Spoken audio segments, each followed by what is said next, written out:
Thank you very much. Welcome, Belfast. It's a beautiful city. I don't come from here. I come from London, as you can tell from the accent. As introduction went, I am not Elizabeth Lawler, but I work for the same company she does, and my background is I used to be the CTO at places like Bank of America, BT, and UBS, and that included a lot of security operations and various other things. So the talk of today is to kind of give you some insightful background and experience on the developments around things like what we're now calling DevSecOps. So it's the combination of DevOps and security, and particularly it's about how to maintain or at least develop job security in a rapidly changing world.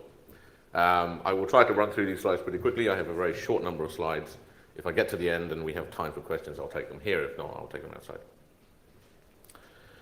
So the question that we're posing today is essentially how to maintain or create job security in an emerging world, in a developing world. And the two key developments that I want to raise or highlight here is that security has always been a back office function traditionally. Has always been thought about as, in some cases, an afterthought, but as a number of previous presenters have already talked about, developers are taking over the world, applications are taking over the world, and consequently, applications and in future, it's happening now, but more so in future, machines in the form of Internet of Things, more advanced computers, possibly even AI and machine learning and so on.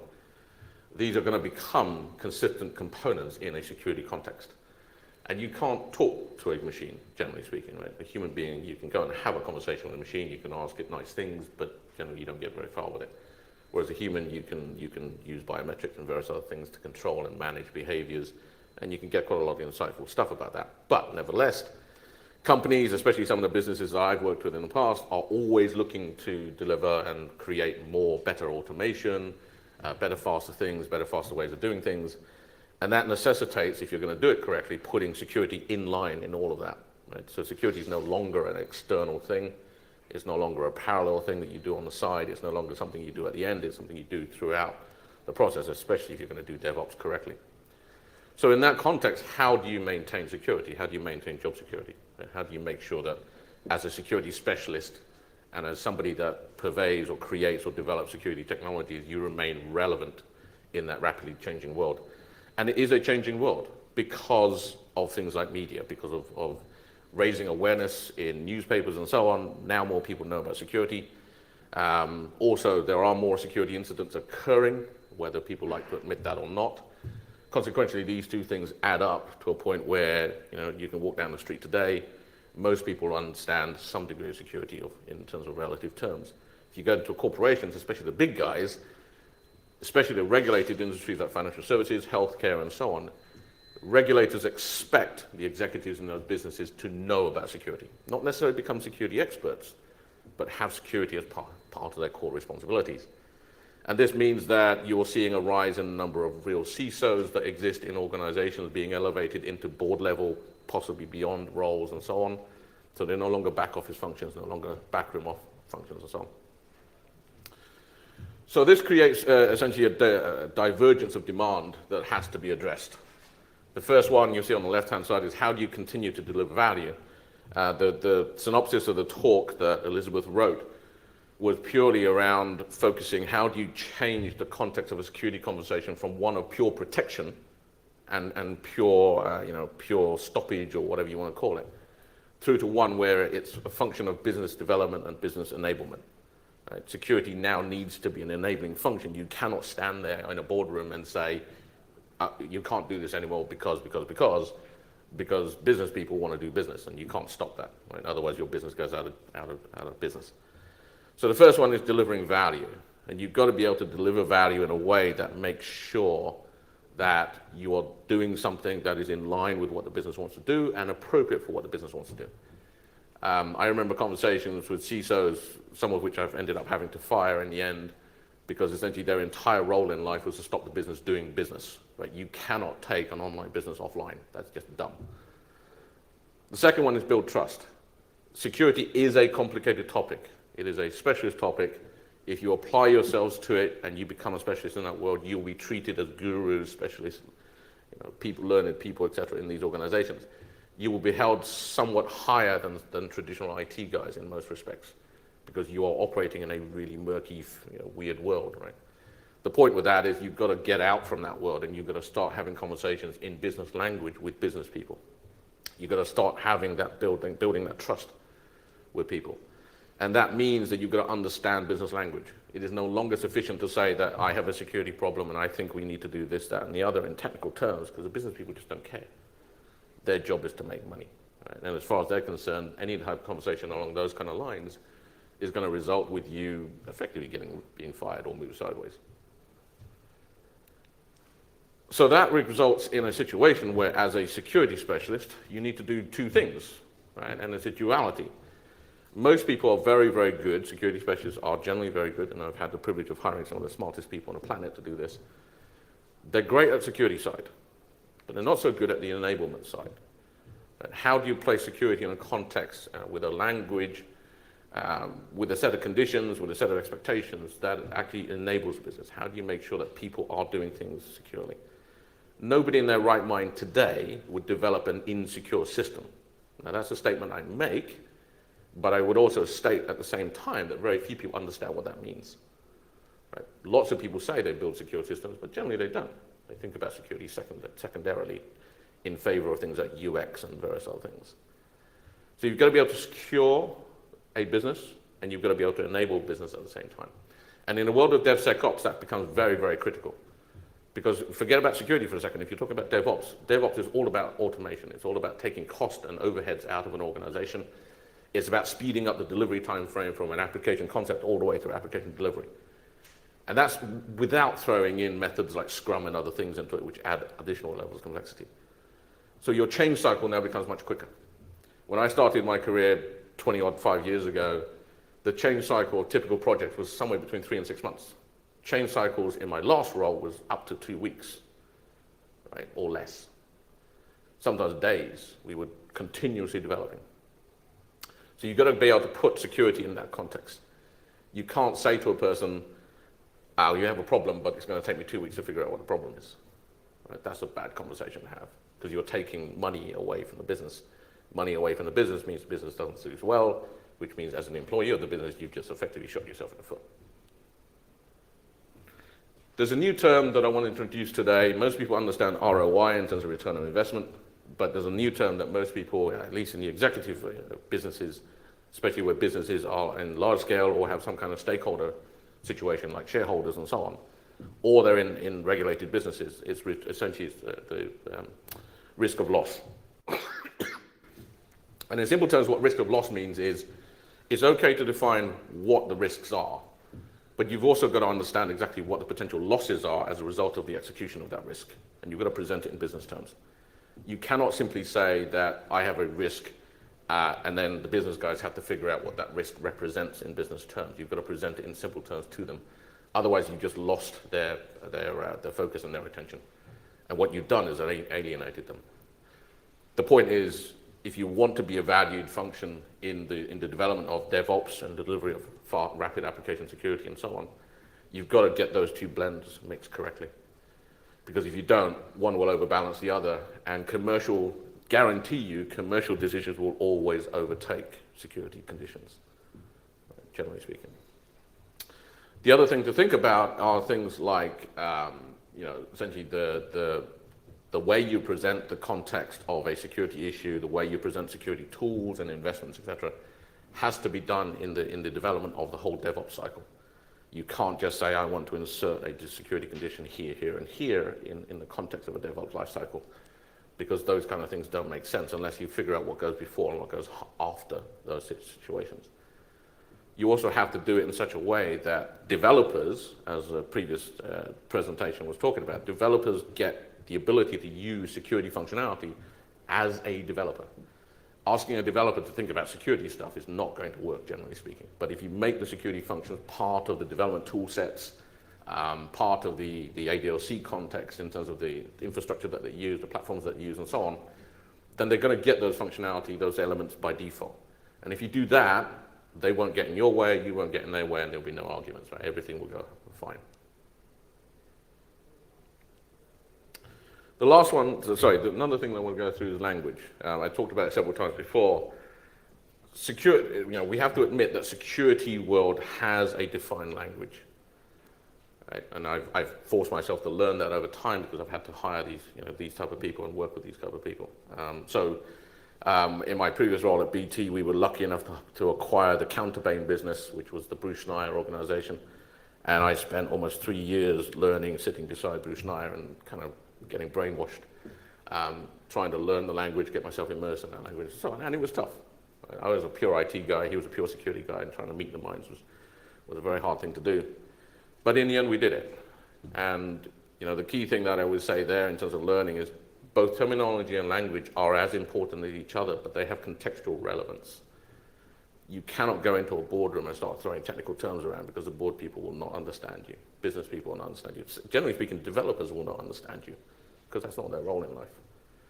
But you've got to present those kind of things with an idea of what the risks will be, what the value of doing these kind of pieces of work will be, what the value of delivering these kind of security functionalities will be. Again, if you make it transparent and you make it part of the actual automation process in DevOps, then there should be no issue.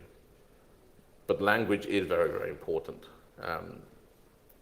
Not getting the language correct or not thinking about language when presenting security functionality or developing security processes is something that will get people into trouble. This is something that's an interesting chart. In preparation for this presentation, we went to Google and we did a search on DevSecOps as a term. And that's what came up. So essentially, what you'll see is, from 2012 to 2014, roughly, there were, quite a number of inquiries, but not huge in terms of the total search volumes. There was a spike in 2013, and what we found with that was related to a number of fairly well-publicized breaches of security. And then from 2014 onwards, what you'll see is a massive increase up until current day, where what 100% represents is essentially that's the maximum search return that you can find in Google.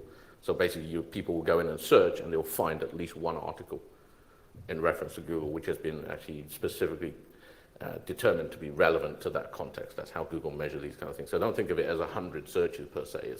It's 100% relevance in terms of a search return. So what you're now finding is if you put DevSecOps into Google, at least, you will find very, very good materials on what that means, despite the fact that actually it's a relatively new term. And DevSecOps really is simple as DevOps plus security, right? Whether you put one behind the other, it doesn't really matter. But it also means two other things. It's the maturity of the stakeholders, right? They are still maturing. They're not mature yet. You've got to take them through that journey. You've got to explain it to them. And then the other thing that's interesting is that there's still a lot of confusion out there. Lots and lots of people talk about DevSecOps, but actually don't know what it means.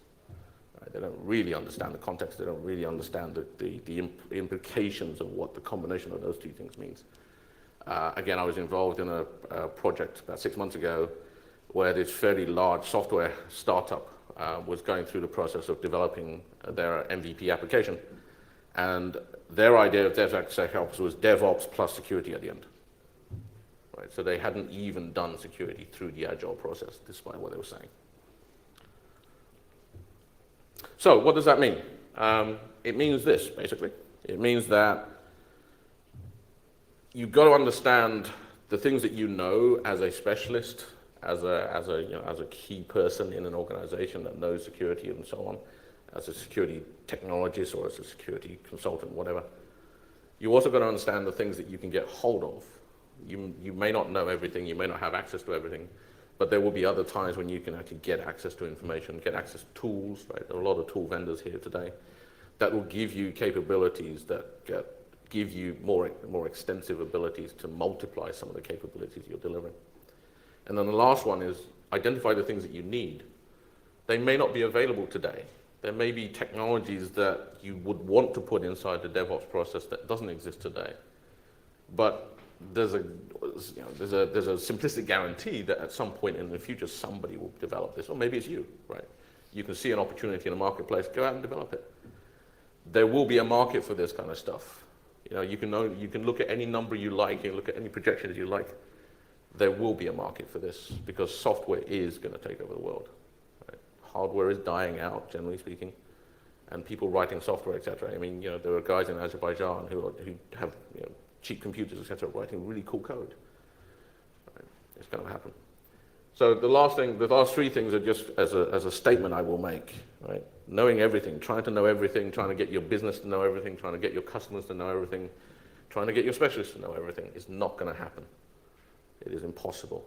Right? You just don't have the people, the manpower, the willingness, etc. There are always these kind of counteracting forces going on. You've got to understand and determine exactly what is relevant to you as an organization, as an individual, as a role. You know, you can look at this career perspective as well. As a specialist in security, what do you want to know? Right? What are you offering to the people that you're working with, to the partners that you work with, and so on? And then the last one is the most important one, is you've got to know what matters to an organization at every given point in time. Right? And that will change, guaranteed that will change. Again, in my last role at UBS, you know, I did a number of conversations where I was dragged in front of a regulator or the executive board to explain security issues. You've got to understand what is important to your constituent stakeholders at any point in time. Right? And in DevOps world, that is critical, because in a DevOps world, all of DevOps opportunities are about optimization, it's about automation, it's about integration, it's about getting rid of waste and driving efficiency. And if you're not in those conversations as a security person, you're going to get bypassed. Because there will be people who will come to your organization, or there will be tool providers out there that can say, well, you don't need a security specialist because I can put an MI tool in the middle of a DevOps system and it will do all of that, right? Or I can put application testing tools as a case in point, right? A bugbear of mine. The number of people who come to me and say, application testing tools, you don't need application testers anymore because it's all automated. You just put this tool in, pay the license fees, and everything will be all right. The ability to eliminate the human from the process hasn't arrived yet, right?